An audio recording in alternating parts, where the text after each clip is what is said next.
On va regarder les avantages du cloud computing. Il y a plusieurs avantages. Donc là, je vais tout simplement citer les avantages qui sont mis en avant par AWS. C'est important de comprendre ces avantages-là pour vous qui allez faire la certification Cloud Practitioner. Donc, un premier avantage, c'est le paiement à l'usage. C'est tout simplement, en fait, je suis client AWS, j'utilise une base de données ou un serveur EC2 ou j'utilise un service, je paie pour ce que j'ai utilisé. Et ça, c'est différent du modèle sur site ou on-premise ou le modèle cloud privé, où j'ai investi dans des data centers, donc j'ai construit des data centers, j'ai des équipes qui ont construit ça, qui surveillent les data centers, j'ai commandé du matériel, je l'ai installé, je l'ai hacké, je m'occupe de ce matériel, ça c'est un investissement. Donc ça, je ne suis pas dans un paiement à l'usage. Le paiement à l'usage, c'est comme l'électricité, j'ai besoin de l'électricité là, j'appuie sur l'interrupteur, j'utilise, et puis je paie pour ce que j'ai utilisé à la fin du mois. D'accord? Donc là, ça c'est le cloud, c'est le paiement à l'usage. Quand on est sur site, non, on a acheté du matériel et on a investi. D'ailleurs, c'est ce qu'on appelle le modèle CAPEX. Donc CAPEX, c'est les dépenses d'investissement. Donc on achète du matériel qu'on amortit, l'amortissement, on achète plein de matériel et puis on le paye sur plusieurs mois ou plusieurs années. Donc c'est un investissement, une immobilisation qu'on a faite. Là où le cloud permet de passer à un modèle OPEX. C'est-à-dire que les dépenses informatiques ne sont plus des dépenses d'investissement. J'ai plus investi dans du matériel ou des data centers.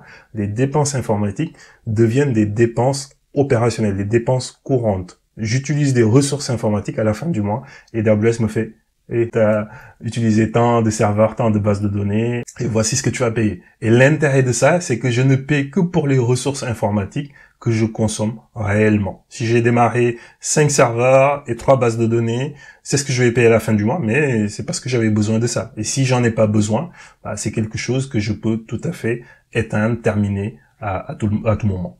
D'accord ? Donc, CAPEX versus OPEX. CAPEX on-premise. J'ai fait des investissements. J'ai acheté du matériel. Je passe à de l'OPEX, donc avec le cloud, mes dépenses informatiques deviennent des dépenses courantes et je paie à l'utilisation, à l'usage, le pay as you go. Le deuxième avantage, ce sont ce qu'on appelle les économies d'échelle. Donc le cloud permet d'avoir des économies d'échelle massives. Pourquoi? Parce qu'avec le cloud computing, vous allez pouvoir obtenir un coût variable, donc le coût de vos ressources informatiques, qui va être moins élevé que si vous étiez, vous, en tant qu'entreprise, toute seule de votre côté, à utiliser, installer, opérer ce matériel. Pourquoi? Parce que, en fait, dans le cloud, c'est l'utilisation de plusieurs milliers, de centaines de milliers de clients. Des entreprises partout dans le monde, en fait, qui utilisent les ressources informatiques de AWS, et cette utilisation, elle est cumulée dans le cloud par des fournisseurs tels que AWS, et ça permet à des fournisseurs tels que AWS de faire ce qu'on appelle des économies d'échelle plus importantes, parce qu'il y a beaucoup plus de volume d'utilisation, donc ça leur permet de faire des économies d'échelle massives, pour le coup, parce que tout ça est agrégé, et ça se traduit à des prix à l'utilisation qui sont inférieurs quand vous faites du cloud versus ce que vous auriez payé tout seul, tout simplement. Donc c'est ça les économies d'échelle massive. Un troisième avantage, c'est une capacité qui est adaptée à vos besoins. Imaginez que vous avez un site e-commerce ou un site internet et vous passez au journal, d'accord, et tout le monde vous voit et tout le monde va sur votre site internet. Et donc du coup, si votre site internet il est hébergé dans vos data centers, il est peut-être sur un certain nombre de serveurs. S'il y a tout le monde qui débarque, votre site, peut-être, il va scaler, mais si c'est 10 serveurs, vous n'avez pas plus de 10 serveurs, on pourra pas dépasser cette limite-là. Avec le cloud, en fait, on va pouvoir avoir l'élasticité. C'est-à-dire qu'on va pouvoir démarrer automatiquement des serveurs pour s'adapter à cette demande.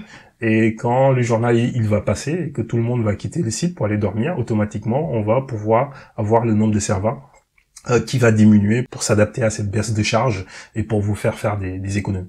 Donc ce qu'il faut retenir ici, c'est que la capacité qui est adaptée à vos besoins, c'est que à un instant T, j'ai besoin de tant de capacité informatique, vous pouvez l'avoir avec le cloud et vous n'avez pas besoin de vous engager en fait. C'est ce qu'on veut dire par là. Quand on parle de vitesse et d'agilité, c'est tout simplement, comme on le disait tout à l'heure, en fait, avec le cloud, vous avez la capacité à tout moment de dire j'ai besoin de ressources informatiques. Et ces ressources informatiques, elles sont disponibles en quelques minutes. Vous vous rappelez de l'exemple que j'ai donné tout à l'heure pour ceux qui étaient là? Je disais, moi, le cloud, j'ai commencé parce que j'avais besoin d'une base de données et en quelques minutes, j'avais une base de données. Alors qu'avant, d'expérience, une base de données, ça me prenait juste trop de temps. Il fallait négocier avec l'administrateur système pour avoir une machine. Après, il fallait installer la base de données. Il fallait la manager moi-même. Et là, avec le cloud AWS, en quelques minutes, j'avais une base de données. Et je peux tester, en fait. Je peux tester mon application parce que les ressources informatiques, elles sont disponibles à portée de clic.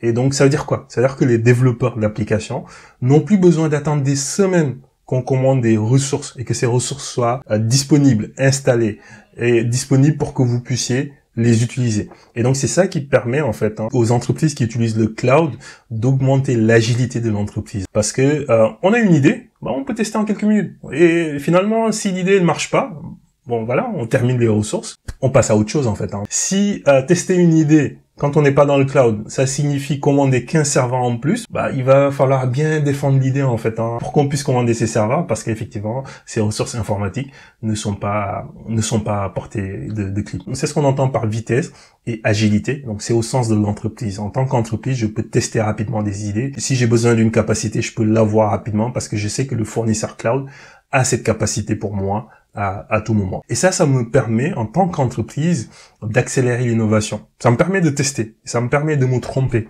Voilà. Parce que si je ne suis pas sur le cloud, je veux tester mon idée, j'ai commandé 20 serveurs, je me suis trompé, on a toujours les 20 serveurs sur les bras. Quand je suis sur le cloud, tester une idée, ça me prend peut-être 5 minutes, ou ça me prend peut-être 2 jours. Et si ça marche, on scale les serveurs, c'est-à-dire qu'on rajoute beaucoup plus de ressources. Et si ça marche pas, on éteint les serveurs. Et donc finalement, le test, c'est plus trop un problème pour une entreprise. Et ça permet de tester de nouvelles idées. Accélérer l'innovation aussi, c'est les services que mettent à disposition les fournisseurs cloud. Un fournisseur cloud tel que AWS fournit plus de 200 services. C'est quoi un service? On va le voir tout à l'heure.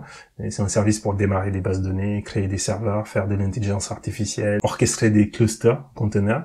Pour une entreprise qui va sur le cloud, ça veut dire que cette entreprise-là, elle a 200 services qu'elle peut utiliser en quelques clics pour innover.